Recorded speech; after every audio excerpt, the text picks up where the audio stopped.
So, I mean, it's a big topic, so it's difficult to choose where to start. And when I started writing it, I didn't really anticipate it to go as it did. But I felt that it's what we keep saying. It's all about bridging the gap and everything else. We can look at things on their own, but when you zoom into something, it looks very different to when you step back and look at it as a whole.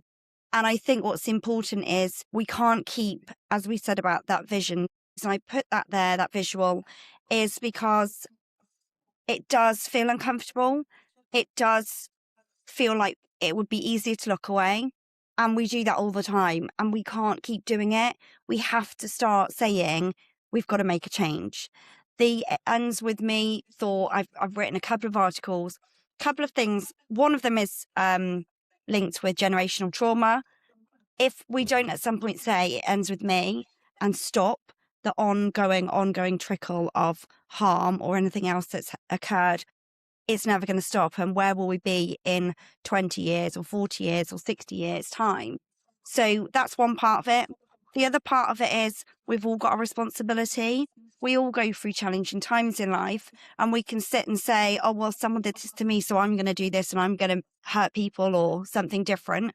But what we need to say is, I'm going to have to stop it. I have a responsibility to stop this. So I guess the ends with me stuff is the stuff we've got to start looking at and stop ignoring. Another big part of it is blame and responsibility and accountability. We've blurred all of the boundaries. Who is responsible for children these days? Who is responsible for teaching them what's right and wrong? Who's responsible for putting boundaries in place?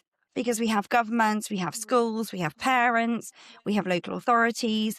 Who is it that's responsible? Because they'll often sweep in, do something, take away the parent's ability to parent, and then when it all goes pear-shaped, they're nowhere to be seen, and the parent is left unable to parent because that ability was removed from them when someone else stepped in over and above them, for example, the courts. So it's about also remembering and empowering parents to know that they are the people who should be making decisions. You don't need to go to court to find a solution to issues that you're managing.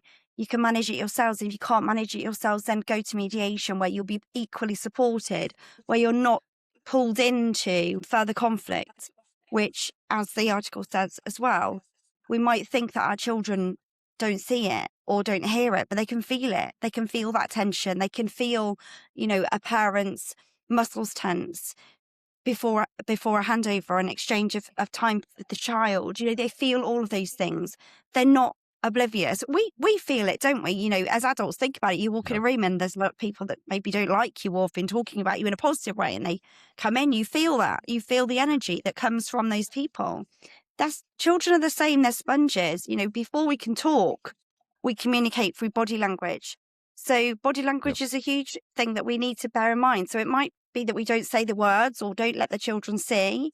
Doesn't mean that they don't know. So I think it's about people accepting the enormity and the weight and the accountability of what they are responsible for. They need to be able to dig deep when times are hard, when separation occurs, and think about, I need to put my grief on hold right now because I need to be able to do better for my children. Which, as I also said in the article, I am not sitting here saying single parents or separating parents, you're doing things wrong, you've got to do it better. What I'm saying is it's one of the hardest times in your life that you're going to go through. But when you've got children, you have to also prioritise them. You can't, of course, pour from an empty cup. You need to care for yourself, but there's people out there that can support you, which then moves on to the NVR concept.